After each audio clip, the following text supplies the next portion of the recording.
Friends, good morning. तो आज अपन बात करने वाले हैं उप स्वास्थ्य केंद्र के अंदर कौन कौन से रजिस्टर होते हैं। उसके अंदर सबसे एक इम्पोर्टेंट रजिस्टर होता है, वो होता है आरसीएच रजिस्टर। तो आरसीएच रजिस्टर, इसके बारे में आपको इस वीडियो के माध्यम से जानकारी मिलने वाली है। तो साथियों, मैं बता दूं कि आरसीएच रजिस्टर, इसको एसडीआर रजिस्टर भी बोला जाता है। ये आरसीएच रजिस्टर हर एक उप स्वास्थ्य केंद्र पर मौजूद होता है और इसको एएनएम मेंटेन करती है। आरसीएच की फुल फॉर्म होती है रिप्रोडक्टिव एंड चाइल्ड हेल्थ। अब इस रजिस्टर के अंदर मातृ एवं शिशु स्वास्थ्य सेवाओं को लिखा जाता है। एएनसी की विजिट लिखी जाती है, बच्चों के टीकाकरण के बारे में लिखा जाता है, योग्य दंपतियों के बारे में उनके बारे में जानकारी लिखी जाती है, योग्य दंपतियों के बारे में। तो इसके अंदर सबसे सटीक तरीके से एएनसी की विजिट किस प्रकार भरी जाती है, वो संक्षिप्त में आपको इस वीडियो के माध्यम से जानकारी मिलने वाली है। तो अपन सबसे पहले बात करते हैं गर्भवती महिलाओं का पंजीकरण व प्रसव पूर्व एवं प्रसव के दौरान सेवाएं क्या क्या दी जाती है। तो एएनसी की विजिट के अंदर अपने को सबसे पहले गर्भवती महिला का नाम भरना होता है, जो भी उसका नाम है, उसके पति का नाम, उसके मोबाइल नंबर, उसकी कास्ट, हिंदू मुस्लिम, उसका शैक्षणिक स्तर भरा जाता है, क्या क्या व्यवसाय क्या है उसका। और उसके बाद में अपन उसका रजिस्ट्रेशन करते हैं, उस टाइम पीसीटीएस आईडी जनरेट होती है, वो यहाँ पर लिखी जाती है साथियों। उसके बाद उसकी आयु लिखी जाती है, उसका लास्ट मेंस्ट्रुअल साइकिल कब आया था वो लिखी जाती है, उसकी तारीख लिखी जाती है।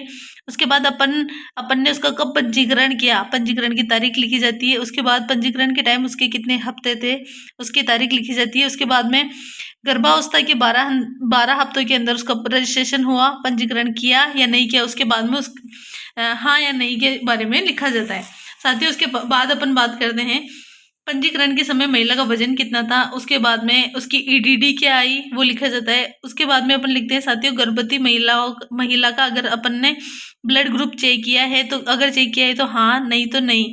और उसके बाद में प्रसव हेतु प्रस्तावित जगह का नाम, संस्थान का नाम, अपन ने प्रसव हेतु उसको कहाँ जगह बताइए या फिर कौन से हॉस्पिटल के बारे में उसको जानकारी दी है, उसके बारे में क्या लिखेंगे। उसके बाद में पिछले टीडी इंजेक्शन लगाए जाने की दिनांक, तो अगर वो पहले प्रेगनेंसी थी, उसके पहले वाली प्रेगनेंसी, उसकी सेकंड प्रेगनेंसी है, तो उसको पहले टीडी कब लगा उसकी तारीख लिखी जाती है। उसके बाद कुल गर्भावस्थाओं की संख्या लिखी जाती है। उसके बाद में पूर्व की गर्भावस्थाओं का विवरण दिया जाता है। इसके बाद में साथियों अपन बात करते हैं कि नेक्स्ट कॉलम आता है अपने पास में, उसके पहले कोई बीमारी तो नहीं थी, गर्भवती महिला की लंबाई लिखी जाती है, कितनी लंबाई है उसकी, गर्भावस्था जांच की भेंट तो अपने पास कब कब आती है, वो 4 विजिट यहाँ पे लिखी जाती है। फर्स्ट विजिट वो रजिस्ट्रेशन के टाइम अपन ने कब रजिस्ट्रेशन किया था वो तारीख आएगी। उसके बाद में 42 डेज के बाद 42 डेज प्लस करके सेकंड बेट लिखेंगे और थर्ड उसमें 42 डेज ऐड कर देंगे। उसके बाद चौथी जांच में भी 42 दिन ऐड कर देंगे। इस प्रकार 42 दिन जोड़ के अपन उनकी विजिट भरते हैं। और कहाँ अपन ने जांच करवाने के लिए कहाँ बुलाया, उस टाइम उसके गर्भवती के हफ्तों की संख्या क्या थी, उसका वजन कितना था, उसका बीपी कितना था, सिस्टोलिक डायस्टोलिक, उसके बाद में उसका हीमोग्लोबिन लेवल कितना था, उसकी शुगर लेवल कितना था, यूरिन में एल्ब्यूमिन की जांच करते हैं, ल्यूकोसाइड की जांच करते हैं साथियों, जो अपन उप स्वास्थ्य केंद्र पर स्ट्रिप के माध्यम से कर लेते हैं। उसके बाद में रक्त ग्लूकोज की मात्रा देखते हैं, सिपिलिस का टेस्ट किया हो तो तारीख लिख दे, पॉजिटिव नेगेटिव रिएक्टिव हो तो वो लिख देंगे। और उसके बाद में अपन बात करते हैं साथियों कि अगला कॉलम आता है अपने पास में कि उसके टीके कब लगे, TD first, TD second, TD booster जो भी है वो कब कब लगा, उसका कॉलम है साथियों अगला वाला। उसके बाद में अपन बात करते हैं उसको फोलिक आयरन फोलिक एसिड की कितनी कितनी गोलियां दी, उसका नेक्स्ट कॉलम है। और कैल्शियम की कितनी टेबलेट दी, एल्बेंडाजोल की गोली कब दी। उसके बाद में मीजोप्रोस्टोल, ये तो अपन उप स्वास्थ्य केंद्र पर देते नहीं साथियों। उसके बाद में अपने अगला कॉलम आता है साथियों कि फंडस की ऊंचाई, उसकी फंडस की हाइट कितनी है, तो 12 हफ्ते, 18 हफ्ते, 24 हफ्ते, 30 हफ्ते जो भी है वो अपन लिख देंगे। उसके हृदय की धड़कन लिखेंगे।